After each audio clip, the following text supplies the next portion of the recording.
छत्तीसगढ़ में नगरीय निकाय चुनाव का बिगुल बज चुका है। राजनीतिक सरगर्मियां तेज हो चुकी हैं। कांग्रेस और बीजेपी चुनावी रण में सब कुछ दांव पर लगा देना चाहती हैं। इसके लिए साम दाम दंड भेद की पैंतरेबाजी शुरू हो गई है। राजनीतिक दल अपने उम्मीदवारों पर तो दांव लगा ही रहे हैं, लेकिन साथ ही विपक्षी उम्मीदवारों पर भी पैनी नजर रखने की योजना बनाई जा रही है। कोई भी राजनीतिक दल ये नहीं चाहता कि कहीं कोई चूक हो। बीजेपी ने मोर्चा लड़ाने के लिए इस बार एक वित्त समिति बनाई है, जो फंडिंग के साथ साथ अपने प्रत्याशियों के खर्च पर तो नजर रखेगी ही, साथ ही इसके निशाने पर विपक्ष के प्रत्याशी भी होंगे।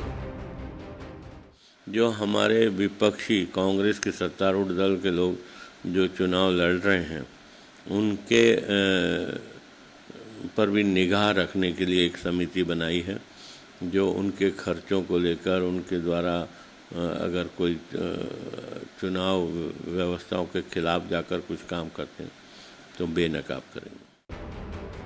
कांग्रेस और बीजेपी ने अपने अपने उम्मीदवारों को जांच परख कर मैदान में उतार दिया है।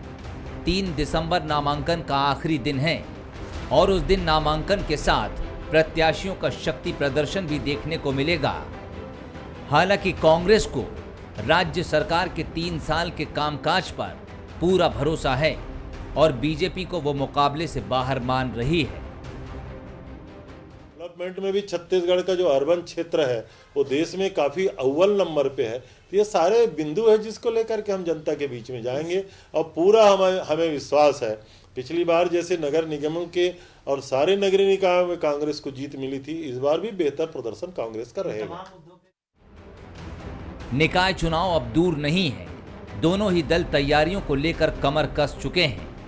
अपनी ताकत के साथ दूसरे की कमजोरी पर भी निगाह रखी जा रही है, लेकिन किसकी रणनीति कामयाब होगी यह आने वाले चुनाव के नतीजों से ही साफ हो सकेगा, जिसके लिए आप और हमें कुछ और इंतजार करना होगा। अभिषेक शुक्ल, बंसल न्यूज, रायपुर।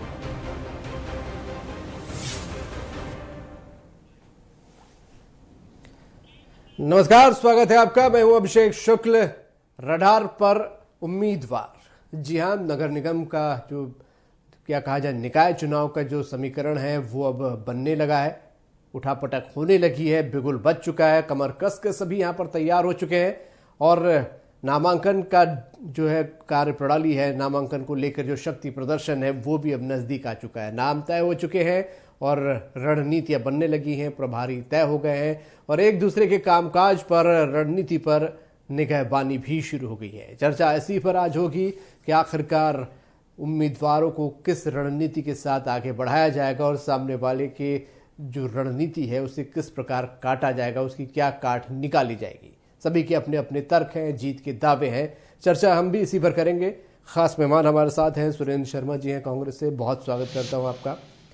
हमारे साथ नवीन मार्कंडे जी भाजपा से जुड़े हैं, बहुत स्वागत आपका। और राजनीतिक विश्लेषक उचित शर्मा जी हमारे साथ हैं, बहुत स्वागत करता हूं उचित जी आपका भी। सुरेंद्र जी, 3 साल के कामकाज पर आप लोग बोल रहे हैं कि जीत हमको मिलेगी। पिछली बार की तरह ट्रैक रिकॉर्ड भी आप लोगों ने बताया कि 10 निगम हमारे पास थे, लेकिन भाजपा का कहना है कि इन्हीं 3 साल पर वो जनता से जवाब मांगेगी और जनता त्रस्त है। खास तौर पर वो आप लोगों की रणनीति पर, आप लोगों के, जैसा कि भाजपा ने पिछली बार आरोप लगाया था कि सत्ता बल या धन बल का इस्तेमाल कांग्रेस करती है, तो उस पर निगरानी के लिए भी समिति बना दी है भाजपा ने।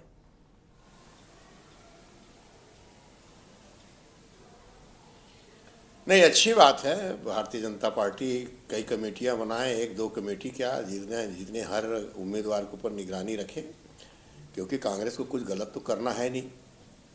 सीधी सीधी बात यह है अभिषेक जी कि पिछले 3 साल में सरकार ने जो काम किया है, नगरीय क्षेत्र में जो तमाम गरीब लोगों को उनकी ज़मीन का मालिकाना हक देने का काम किया है, जो ज़मीन उनके कब्जे में है उनको उनके नाम से रजिस्ट्री कराने का काम किया है, नजुल के जो भूमि धारक हैं उनको मालिकाना हक देने का काम पहली बार छत्तीसगढ़ के माननीय भूपेश बघेल की सरकार ने किया है।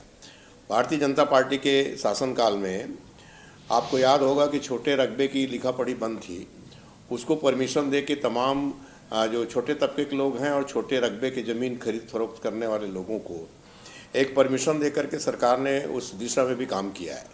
इसके अलावा पिछले 3 वर्षों में हमारी सरकार को कई बार स्वच्छता के विषय में या कई अन्य मामलों में केंद्र की सरकार ने पुरस्कृत किया है। कई बार हमारे काम को सराहा गया है और चाहे गरीब हों, बड़े लोग हों, व्यापारी हों, तमाम लोगों को जिस तरह से सहूलियत कांग्रेस की सरकार ने पिछले 3 साल में दी है, इसलिए हमारा जीत का आधार यहीं से बनता है। वो किसी की निगरानी करने, किसी की निगरानी नहीं करने से हमको क्या फ़र्क पड़ता है? हमको कुछ गलत थोड़ी करना है। हमको तो जा करके अपनी योजनाओं को घर घर जा करके मतदाताओं को बताना है। हमारे उम्मीदवारों को यही जिम्मेदारी दी गई है। कांग्रेस पार्टी घर घर जाएगी, अपनी 3 साल की सफलता की कहानी सुनाएगी और हमको पूरा विश्वास है जिस तरह से पंचायतों में हमें आशीर्वाद मिला, जिस तरह से उपचुनाव में हमें आशीर्वाद मिला, जिस तरह से निकाय के चुनाव में हमको आशीर्वाद मिला, तो इस उपचुनाव में भी हमको आशीर्वाद मिलेगा। इस बात के लिए हम आश्वस्त हैं।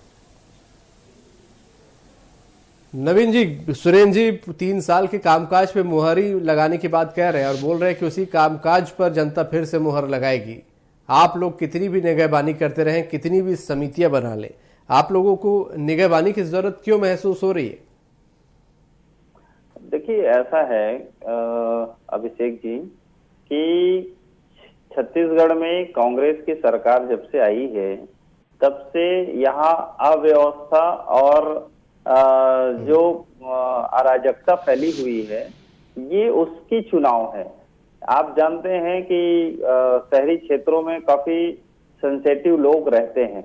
आज अगर शहरी क्षेत्रों में आप देखते हैं कि यहाँ जिस तरह से डेंगू, मलेरिया का लगातार प्रकोप बढ़ते जा रहा है, उससे डायरेक्ट पब्लिक जो है उससे प्रभावित हो रहे हैं। उनके डेथ भी हो रही है कई लोगों की, उसमें बच्चे बूढ़े सभी प्रभावित हो रहे हैं।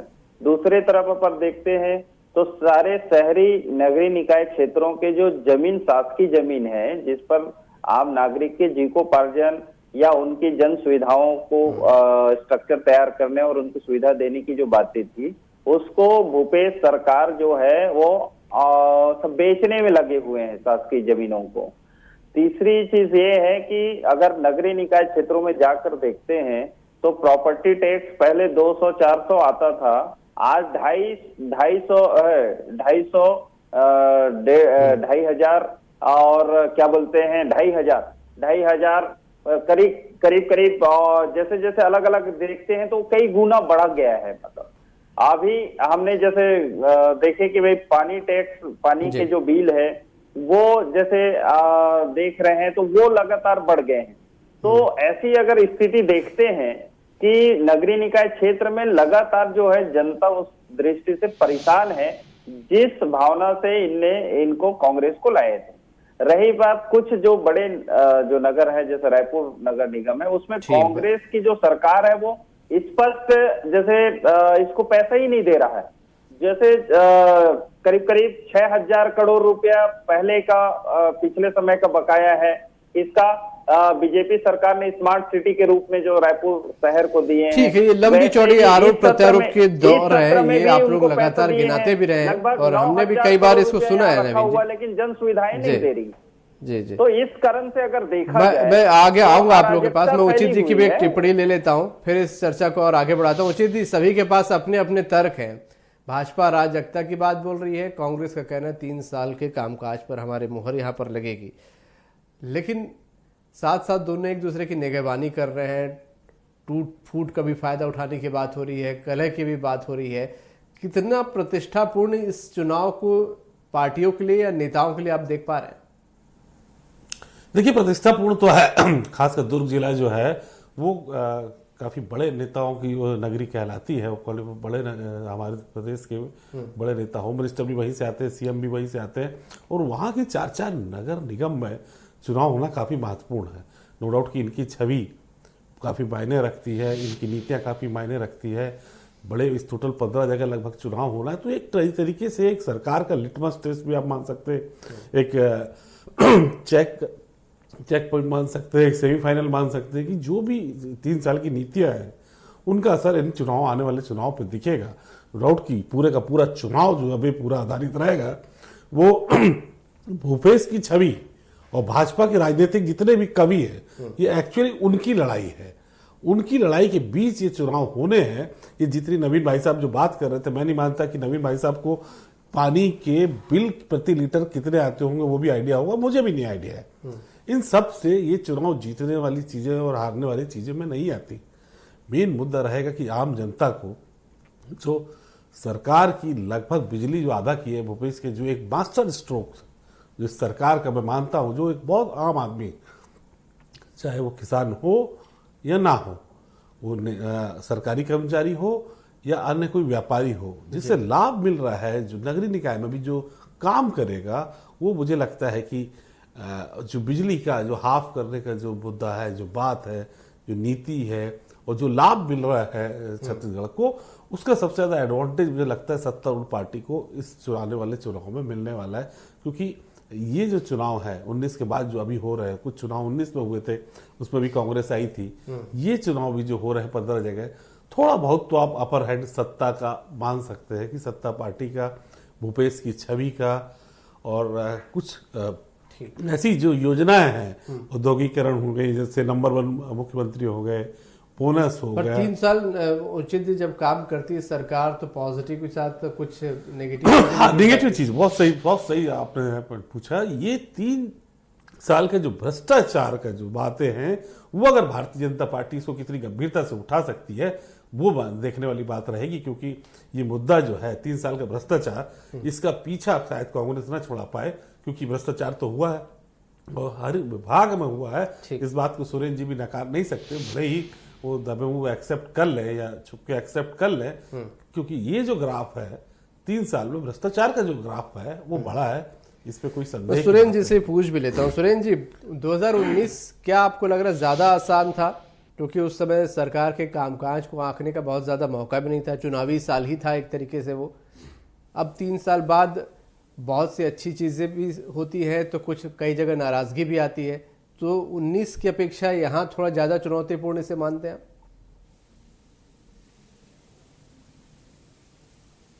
नहीं, देखिए, हमेशा हर चुनाव चुनौतीपूर्ण होता है, चाहे छोटा चुनाव हो, चाहे बड़ा चुनाव हो, चाहे आम चुनाव हो, चाहे उपचुनाव हो। दूसरी बात अभिषेक जी, मुख्य रूप से बात यह है कि जो नगरीय निकाय के चुनाव होते हैं उसमें बहुत सारा मुद्दा स्थानीय स्तर पर होता है, बहुत कुछ निर्भर वहाँ पर के स्थानीय प्रत्याशियों के चयन पर भी होता है। तो ये सारी चीज़ों को देख करके कुल मिला के अगर देखा जाए तो पिछले 3 वर्षों में कांग्रेस की सरकार ने जो काम किया है, और दूसरी बात एक चीज़ और समझ लीजिए आप, जिसको शायद भारतीय जनता पार्टी समझ नहीं पाती, कि रायपुर में रहने वाला आदमी हो चाहे भिलाई में रहने वाला आदमी हो, सबकी जड़ें किसी न किसी गांव में हैं और हर किसी के पास 2-4 एकड़ ज़मीन है और वो किसी न किसी तरह से खेती से जुड़ा हुआ व्यक्ति है। हमारे छत्तीसगढ़ का जो शहरीकरण हुआ है, उस शहर में रहने वाले तमाम लोग, जैसे उचित शर्मा ने कहा ना कि चाहे नौकरी भी करता हो तो उसकी भी कहीं न कहीं 2-4 एकड़ खेती है, वो पूरी तरह से नौकरिया या पूरी तरह से व्यापारी नहीं है। तो खेती, किसानी और ग्रामीण अर्थव्यवस्था को जो ध्यान दिया है सरकार ने, और जिस तरह से सरकार के प्रयासों से 80,000 करोड़ रुपया किसानों की जेब में गए और वो 80,000 करोड़ रुपया जो व्यापारियों के बीच में आया, तो जो बाजार फल फूल रहा है, यहाँ उद्योग व्यापार अपने रास्ते में चल रहा है। इसके अलावा मैं कह रहा हूँ ना कि किसी भी चीज़ का प्रमाण तो यह है कि विपक्ष की शासन सरकार है ना केंद्र में, केंद्र की सरकार विपक्ष के होते हुए भी हमारे अनेक नगरीय निकाय के कई योजनाओं को उन्होंने पुरस्कृत किया है। अभी स्वच्छता अभियान में ही 67 पुरस्कार हमारे छत्तीसगढ़ राज्य को मिला है। तो इन सारे चीज़ों को देख करके ये तो समझ में आता है। और मैं तो जनता के बीच में रहता हूँ, लोगों के बीच में रहता हूँ, मुझको लगता है कि कुल मिला के 3 साल के हमारे कार्यकाल से भी जनता संतुष्ट है। नवीन जी, हमारे मुख्यमंत्री माननीय सरकार ने पुरस्कार दिया है, संतुष्ट है और निश्चित रूप से अवार्ड मिला है, तो ये तमाम चीजें क्या मदद नहीं करेंगी? प्रमाण के तौर पे इसे सुरेंद्र जी बता रहे हैं कि प्रमाण है कि सरकार बढ़िया काम कर रही है। देखिए, जो पुरस्कार देने की जो बातें हैं वो एक अलग चीजें हैं, क्योंकि उसमें स्ट्रक्चर काम करता है। अब हम कहेंगे कि जो पुरस्कार जो मिला है वो 15 साल में हमने जो स्ट्रक्चर जो रेडी किया था वो स्ट्रक्चर चल ही रहा है, उसमें इसने परिवर्तन थोड़ी ना किया है। और अगर इसने कोई परिवर्तन जब किया ही नहीं है तो अब इसको फिर कैसे अगर कहें तो आप जो पुरस्कार वाली चीज है वो तो अलग है, उसमें कोई बात नहीं है, क्योंकि मैं जो उसको बताया। दूसरी चीज है कि जिस तरह से जैसे सुरेन जी ये चीज मान लिए कि शहरी क्षेत्रों में अव्यवस्था अराजकता है, और मैंने जो कहा कि जो शहरी क्षेत्रों में जो अभी नगरीय निकाय जो चुनाव है वहां ये सारी चीजें बहुत इफेक्टिव है, और उसमें जो है कांग्रेस जो है मात खा जाएगी। लेकिन इस चीज को सुरेन भैया ने माना और उसने कहा कि आधार किसको बताया कि भाई ग्रामीण क्षेत्र में हमने ऐसे ऐसे कर रहे हैं, उसका इफेक्ट शहर में पड़ेगा। तो भाई इसका मतलब है कि आपने शहरी क्षेत्रों में आपने कुछ नहीं किया, आप ग्रामीण के भरोसे शहर को जीतना चाहते हैं। दूसरी तरफ ये है कि मुझे जैसे कहें कि भाई पानी के बिल का पता नहीं है, मैंने कहा कि भाई मैं खुद ही पानी का बिल पटाता हूं तो 300 रुपया मुझे पता है। दूसरी चीज ये है कि हम 300 रुपया 250-300 रुपया बिजली बिल भी पटाते थे, लेकिन आज वो 2500 रुपया इस महीना पटाए हैं। ये भी हमको पता है कि भाई शहरी क्षेत्रों में कितने गुना बढ़ गया। 300 रुपया मान लो जो हम बिजली बिल महीने के लगभग में पटाते थे, आज वो बढ़कर कितना हो गया 2500। ये एक बड़े मुद्दे के तौर पे सुरेन जी बिजली बिल को बार बार भाजपा उठा रही है, सबसे बड़ी बातें हैं कि बिजली के बिल बहुत ज्यादा आ रहे हैं। ये एक बड़े मुद्दे के तौर पर भाजपा इस बार निकाय चुनाव में उठा रही है। सुरेंद्र जी, सबसे बड़ी गंभीरता की बात। देखिए सुरेंद्र जी से आपके सवाल पहली बात यह मैंने कतई नहीं माना कि नगरीय क्षेत्रों में हमारे नहीं नगरीय क्षेत्रों में हमारी अराजकता है, ये बात मैंने कहीं नहीं माना है। मैंने तो ये कहा है कि आपकी केंद्र की सरकार हमको पुरस्कृत कर रही है। बिजली बिल हाफ का सवाल ये है कि अगर आप 400 यूनिट से ज़्यादा इस्तेमाल करेंगे, अगर आप बड़े आदमी हैं, क्रीमी लेयर के आदमी हैं, तो भाई साहब आपको भुगतान तो करना पड़ेगा। इस सरकार ने जो 400 यूनिट तक के जो उपयोग करने वाले 90% जो गरीब लोग हैं, जिनकी क्षमता बिजली बिल को पटाने के लिए ज़्यादा ठीक नहीं है, उसके लिए सुविधा दी है। और बिजली बिल हमारा हाफ निश्चित रूप से हुआ है। आपके किसी के झुठलाने से ये बात या नहीं मानने से ये बात अपने आप में प्रमाणित नहीं होता। नगरीय निकाय के क्षेत्रों में भी सफाई के विषय में, चाहे पेयजल के विषय में या ट्रैफिक के विषय में, पार्क के निर्माण के विषय में, सामुदायिक केंद्रों के सामुदायिक भवन के निर्माण के क्षेत्र में पिछले 3 सालों में काफ़ी तादाद पे काम हुआ है, और इस बात को शहरी जनता बहुत अच्छी तरह से महसूस कर रही है। मैं कह रहा हूँ ना कि भारतीय जनता पार्टी को निगरानी समिति क्यों बनानी पड़ रही है। उनको मानना चाहिए ना कि आने वाले समय में भी उनकी स्थिति ठीक नहीं है और वो पराजय के संकट से बड़े चिंतित हैं।